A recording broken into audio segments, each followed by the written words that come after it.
Hi, welcome to Go with the Flow. It's Vernetta Lopez here with you.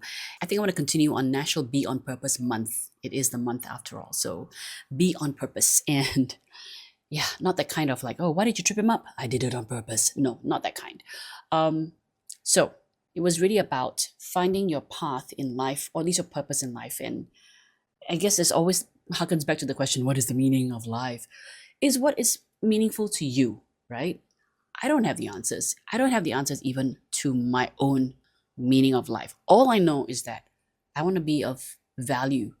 I want to give value. So, like for example, when I wrote my book, Memoirs of a DJ, I said if I can just reach one person, either through entertaining them or helping them through a hard time, then I feel I have achieved my purpose for that particular project. And it did. A lady came up to me and she said, because of the story of your divorce, and if you were brave enough to do it, even in the public eye, I found courage to leave my marriage because it was just unsustainable, and she was not happy. She was really miserable. She had two kids and she was frightened. And I can tell you that it was probably the best decision for her because two things. One is she said, this is the first time I've put on a dress. Can you imagine that? Someone saying, this is the first time I've put on a dress. So what was her life like? It was basically, she had a spouse that was not appreciative of her or made her scared to be herself and to love herself. That cannot be a good partnership at all, can it? And so she got out of it. And honestly, at that point when she told me, I was a bit worried. So I got her contact number. A year later, I got up the courage to contact her again. And I said, how are you? Is everything okay? How did that go? And she says, oh, I'm good. I'm good. And she actually got a different job. She's got her children and she's very happy. And knock on wood, she still is today. So that was so fulfilling, and that kind of feedback gives you motivation to go, okay, I am given value and I will continue to try to do that. And so that is what I am trying to do now, give value back to people, right? So National Be on Purpose Month. Okay, so I was talking about how whatever career path or age you're at, this is the time maybe to celebrate, looking and reevaluating and going, am I in the career I like? Am I growing personally in the way I should be? Am I proud of my character? Am I being joyful? Even just that. Am I living a happy life? How do I enjoy myself more? Things like that. Even that age, I ask myself that almost every day because after leaving radio, it's like, did I do it right? Was it the right decision? Is this something I can do now that I have more freedom? But the thought of freedom is a different kind of scary, and I'm making the most of it.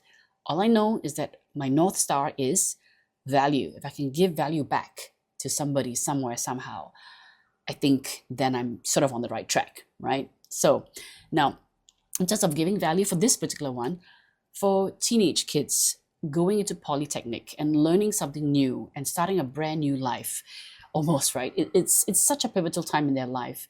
And they have so much ahead of them and they have so many tools. So it surprises me when I find one particular person who just does not want to make use of it. And I'll come to that later because that is a question I would like to end off the video with for parents and for just general advice, okay? But first, at the Polytechnic, we went there for the open house. When I say we, it was the cast of Auntie Lee's Deadly Delights. We said hi because me and Erica Magikai were actually former students of mass comm there. So in the film and media studies, oh my gosh, film and media school, I can never get it right. I'm so sorry. So we were talking about life as a poly student and also about the show. My advice I give to students, no matter what age, but I think more for poly age, as tertiary age students, what I always tell them is, please look at your studies as your job now. Okay, this is the time when you become professional now. because you have at your fingertips now all the skills, especially with Polytechnic, you have skills that you can learn, tangible things that you will take with you. And it's your chance to talk to the teachers as well, to gain as much information and real world experience as you can. Now, when you look at I wish I had learned this in my first year of Polytechnic, because I think it would have changed the way I approach my studies. Look at your school and your work as your profession, because then after 3 years, you hit the ground running when you do enter the professional world. Now you've already gotten the skills, and then your mindset now must also catch up with everything and treat it as such. When you do a presentation, when you fix an electrical circuit board, when you do an accounting, when you look at a business proposal, all these things that you learn in the Polytechnic, all skills, take that as your job now. This is your profession.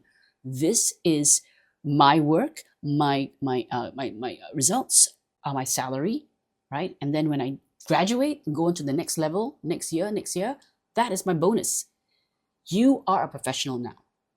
As a Polytechnic student, you have the responsibility of taking what you've learned and really running with it. Now, of course, not everybody knows what they want to do with their life, and nobody's going to say and fault you, oh my gosh, why didn't I make a decision then, now, or I'm stuck in it. You're never stuck in it. I think you're young enough, and you have heard countless stories of people changing their life careers midway. And in fact, in the entertainment industry alone, we've got so many lawyers who decided, I'm going to be an actor. So don't worry, but make the most of it, okay? Whatever course you're in, you look at the course as something going, this is my profession now. So what you do is your mindset now says, I am a pro, and when I go for my internships, that is when I'm a pro as well. And they will see that, and they will look at you differently because you carry yourself differently, because you will look upon things with a professionalism. And when you do that, you give yourself a way bigger leg up than most other students and most other people. And your internship, by the way, I love the fact that you have a chance to sit in a company, hopefully of the profession that you really want to be in, and observe and soak in as much information as you can. It's like gold. It's free money, okay? It is free workshops that you pay hundreds and hundreds of dollars for when you come out of school. It's free advice. It is free psychological training as well, because when you enter, let's say, a restaurant environment, understand the many hours you're going to be working, what you're going to be responsible for, the cleaning, the setting up, the next day prep, In a business, we talk to clients. How do you approach a sale? How do you create a proposal? How do we have a meeting to prep for that? Then you have interpersonal relationships. You're going to be talking to people, and how are you going to be reacting to others, colleagues, to your peers? You watch other people, and now it doesn't mean that everything they do is right. You could actually be watching something that's going horribly wrong and going, I don't need to do that. I have learned from others. I have learned from maybe their mistakes. And you learn from successes as well. And you think for yourself, you think for yourself and go, is this something I can take away with me? Something I learned from? But that is the chance right there. So take your poly student life as your job now. You are earning a living for yourself. You're giving yourself that head start right now. Okay? Your teachers usually are actually who are currently in the business. You learn from them. Get to know more about what was happening behind the scenes. They are your free advice now. Okay? And so now I come to the question that I need to ask of parents. Okay? What advice would you give to these very nice parents who have an able-bodied 28-year-old living at home and only playing computer games and does not work, okay? Does not earn a living, and does not contribute to the household expenses. It's all tick, tick, tick, tick, tick. Always in the room, always playing computer games. Able-bodied, it's something. I met this pair of parents, and they're so nice. They're so sweet. And I've heard stories like this before. I went to a meet the parents meeting like 15, 20 years ago, and this one lady was saying about her nephew is sitting at home, sent out resumes one time, and then never again. And because never got any response, never tried. And I'm like, what? And these parents that I just met a few months ago, they were like, yeah, he doesn't want to do anything. I'm not very sure. They were so sweet and very soft. And I'm like, oh, you poor things, because they are the kind of parents where you hear, right? I want to give them everything. I want to give my children everything in life. But I think what you're doing is you're only delaying their suffering. Because one day, if that money runs out, what do they have left? No social skills, no career path, no built up of a resume, no ambition, no career, no nothing. By giving them everything, you're delaying their suffering. I know the obvious one is kick him out of the house. But what do you say? How do you tell parents, what advice would you give to the parents to help them with their probably now 29-year-old son who is not working?